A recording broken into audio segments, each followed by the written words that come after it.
The water level dropped 6 feet overnight. Marcus Thornton, 52, a civil engineer who'd spent 30 years designing dam systems across 3 continents, stood at the edge of his private lake at dawn and watched the Riverside Estates HOA president's dock collapse into the mud. Behind him, 18 luxury homes worth $8 million collectively sat on lots that no longer touched water. The HOA had spent 6 months building on his lake without permission, ignored his cease and desist letters, and laughed when he threatened legal action. But Marcus wasn't threatening anymore. He was a dam engineer, and he'd just opened the Spillway. Everything was about to change. Before we dive into how a civil engineer used his own expertise to reclaim his property from an entitled HOA, if you love stories where arrogance meets expertise and justice flows like water, hit that like button and subscribe. Now let's see exactly how this unfolded. This is a story in 3 parts. The violation that turned a peaceful lake into a battlefield, the confrontation where engineering expertise became the ultimate weapon, and the resolution where water rights proved more powerful than any HOA bylaw. The first part reveals how Marcus Thornton watched helplessly as the Riverside Estates HOA built an entire luxury development on the shores of his private lake. For 6 months, he endured their construction, their arrogance, their absolute certainty that a small-time property owner couldn't stop their multi-million-dollar project. Each day brought new violations, new insults, new proof that the HOA president believed money and connections trumped property rights. The emotional toll of watching strangers claim what he'd built pushed Marcus to a breaking point that changed everything. The second part shows the moment Marcus stopped asking and started demonstrating exactly what a dam engineer could do. The confrontation where he revealed not just his professional expertise, but the legal trap he'd been building while they built their docks. The power shift was absolute and undeniable. The third part delivers the resolution where water became justice. How the Spillway opening triggered a cascade of legal, financial, and social consequences that left the HOA scrambling. The unexpected allies who emerged, the legal precedent established, and the lasting peace Marcus finally claimed. Here's exactly how it happened. Marcus Thornton had purchased the 80-acre property in rural Montana 15 years ago, back when he was still working international contracts and dreaming of retirement. The natural lake covered 12 acres, fed by underground springs and a seasonal creek. He'd built a modest cabin on the western shore, designed and installed a proper spillway system to manage water levels, and registered the water rights with the county. Everything legal, everything documented, everything his. The trouble started in March when surveyor flags appeared on the eastern shore. Marcus drove his ATV around the lake perimeter and found a crew marking lot lines. The foreman handed him a business card for Riverside Estates Development and told him the HOA had purchased the adjacent 40 acres. Marcus felt his first flutter of concern but said nothing. His property line was clear. They'd see the boundaries. 2 weeks later, construction began. Not just on the adjacent property, but extending onto his lakeshore. Marcus watched through binoculars as work crews cleared trees 20 feet onto his land. He immediately drove to the construction site and found James Whitmore, 48, the HOA president and primary investor in Riverside Estates. Whitmore stood beside a silver Mercedes wearing a custom suit that probably cost more than Marcus's monthly retirement income. Marcus explained calmly that the construction had crossed onto his property. He showed Whitmore the survey maps he'd brought, pointed out the registered boundary markers, and requested they halt work until proper surveys were completed. Whitmore glanced at the documents with barely concealed amusement. His response was dismissive and brief. The HOA's lawyers had reviewed everything. The lake was technically public water. Any adjacent landowner had riparian rights. Marcus could either accept the development or waste money on lawyers. Marcus left that meeting with his jaw clenched tight. He spent the next week consulting his own attorney, a property rights specialist named Sarah Chen.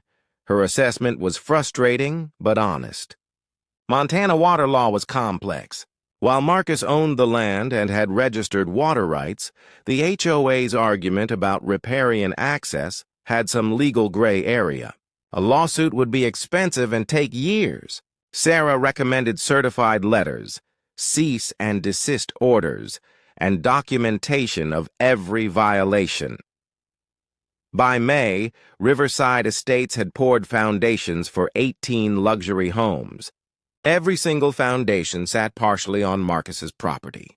The HOA had installed a massive community dock extending 60 feet into his lake. They'd graded roads that cut through his shoreline forest. They'd run utility lines under his land without permission or easement. The total property value of the development was approaching $8 million. Marcus sent certified letters. Whitmore's attorney responded with condescending legal language, suggesting Marcus lacked understanding of water rights law. Marcus filed complaints with the county. The planning department said they'd investigate, but seemed overwhelmed and understaffed. Marcus called the sheriff. The deputy who arrived was sympathetic, but explained this was a civil property dispute beyond law enforcement jurisdiction. The breaking point came in late June. Marcus returned from a supply run in town to find construction crews had dumped fill dirt along his shoreline to create level lots for the furthest homes. They'd destroyed a section of native wetland he'd spent years protecting. Rare bird species nested there. The ecosystem was delicate. Now it was buried under 6 feet of compacted clay. Marcus stood at the water's edge that evening, watching the sunset reflect off the lake he'd cherished for 15 years. His hands shook with rage and helplessness. He'd played by the rules. He'd tried legal channels. He'd been reasonable.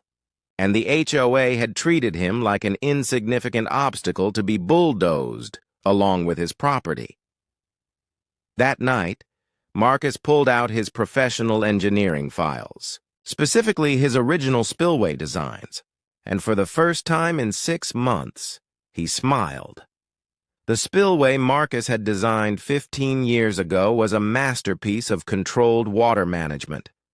It featured 3 gates, a primary overflow gate that maintained normal lake levels, a secondary gate for seasonal flooding, and a tertiary emergency drain gate that could lower the lake level by 8 feet within 48 hours. All perfectly legal, all part of his registered water management system, all controlled by a simple manual crank system housed in a locked utility shed on his property. Marcus spent 2 weeks preparing. He hired a surveyor to create updated boundary maps with GPS coordinates. He documented every HOA encroachment with photographs, measurements, and detailed notes. He consulted with Sarah Chen about Montana water rights law, specifically regarding private lake ownership and spillway operation. Her conclusion was clear. As the registered owner of the water rights and the spillway system, Marcus had absolute legal authority to manage water levels for maintenance, safety, or property protection purposes. On July 15th at 6 in the morning, Marcus walked to his utility shed and began opening the tertiary drain gate. The mechanism operated smoothly just as he'd designed it. Water began flowing through the lower channel he'd carved into bedrock, bypassing the lake entirely and feeding into the seasonal creek downstream. The flow rate was calculated precisely, 6 feet of water level reduction over 48 hours. Not enough to harm the lake's ecosystem or the spring-fed water supply. Just enough to expose every illegal dock, every encroaching foundation, every square foot of property the HOA had stolen. By evening, the change was visible. Docks that had floated serenely now tilted at awkward angles. Shorelines had receded 20 feet. The community swimming platform sat in mud. Whitmore arrived at Marcus's cabin at 7:30, driving too fast down the private access road. He emerged from his Mercedes with his face flushed and his expensive shoes already muddy. 2 other HOA board members followed behind him. Marcus was sitting on his porch drinking coffee, watching the lake. Whitmore started shouting immediately. What had Marcus done? Did he realize this was property destruction? The docks were damaged. The beach access was gone. Did Marcus understand this was actionable? Marcus let him finish. Then he stood up slowly, walked down his porch steps, and invited them to follow him. He led them to the shoreline where the receding water had exposed something remarkable, the original survey markers for Marcus's property line. Brass caps set in concrete, stamped with registration numbers and dates, all 15 years old, all clearly visible now, all positioned 20 to 30 feet beyond where the HOA construction began. Marcus pulled out his documentation folder. He showed them the original survey maps, the current GPS coordinates, the photographs he'd taken documenting every encroachment. Then he explained, in the calm voice of an engineer reviewing technical specifications, exactly what he'd done. The spillway operation was entirely legal. He was performing routine maintenance and water level management on his private lake system. As the registered water rights holder, he had absolute authority to control lake levels for property protection. The tertiary gate would remain open for 48 hours, then partially closed to maintain a water level 4 feet below the previous normal. This new level would be maintained indefinitely. Whitmore tried to interrupt. Marcus continued speaking, his voice never rising but growing harder. At the current water level, 16 of 18 Riverside Estates homes no longer had lake access. Their docks were stranded. Their beaches were mudflats. Their primary selling point, luxury lakefront living, had evaporated, and the water level would stay exactly where it was until every structure on Marcus's property was removed and every square foot of stolen land was restored. Whitmore's face went from red to pale. He threatened lawsuits. Marcus handed him Sarah Chen's business card and explained she was eager to countersue for trespass, property damage, and theft. He mentioned the documentation he'd compiled would make for a very clear case. One of the other board members, an older woman named Patricia Hendricks, asked quietly how much it would cost to fix this. Marcus's answer was simple. Remove everything from his property, restore the wetlands they'd destroyed, and pay for an environmental impact assessment. Then they could negotiate water level restoration. Whitmore tried one more threat. He knew people. The governor's office, state representatives. Marcus waited until he finished, then shared his own credentials.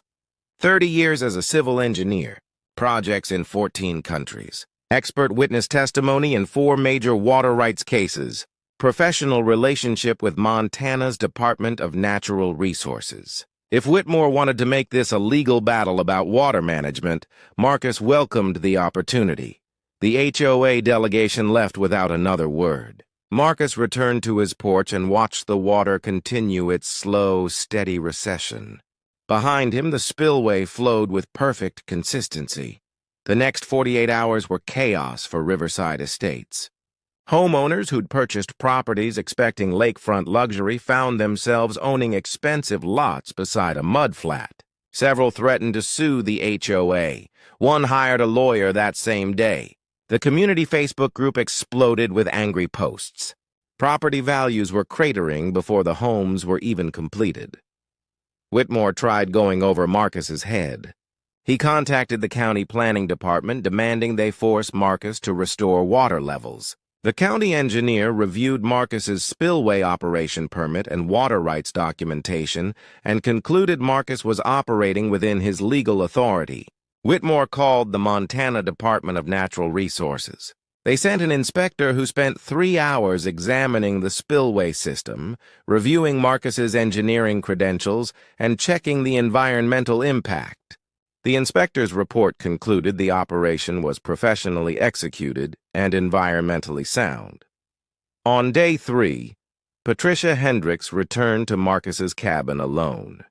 She arrived in a practical sedan, wearing jeans instead of country club attire. She asked if they could talk honestly, off the record. Marcus invited her to his porch, Patricia explained she'd been a reluctant HOA board member, invested in Riverside Estates because her retirement account needed growth. She hadn't been involved in the initial development decisions. When Marcus showed her the full documentation of property encroachment, she believed him. She'd been reviewing the HOA's own surveys and found discrepancies. She suspected Whitmore had known about the property line issues and proceeded anyway, betting Marcus couldn't afford to fight back. Patricia asked what it would truly take to resolve this. Marcus laid out his terms clearly. Every structure on his property removed within 30 days. Complete wetland restoration supervised by an environmental consultant. A formal easement granting him access across Riverside Estates property to maintain his spillway. $50,000 to cover his legal fees and compensation for destroyed ecosystem. And a permanent legal agreement preventing any future Riverside Estates construction within 100 feet of his property line. Patricia took the terms back to an emergency HOA board meeting that night. The board voted 4-1 to accept, with only Whitmore opposing. They had no choice. The alternative was years of litigation they'd likely lose, combined with financial collapse as homeowners sued and property values tanked. Within a week, demolition crews arrived. Marcus watched with satisfaction as the docks came down first. Then the utility lines were rerouted. The foundations that encroached on his property were jackhammered and removed. The most expensive part was wetland restoration. Marcus hired Dr. Elena Rodriguez, an environmental scientist from Montana State University, to supervise. She brought in native plants, reconstructed the natural drainage patterns, and established monitoring protocols.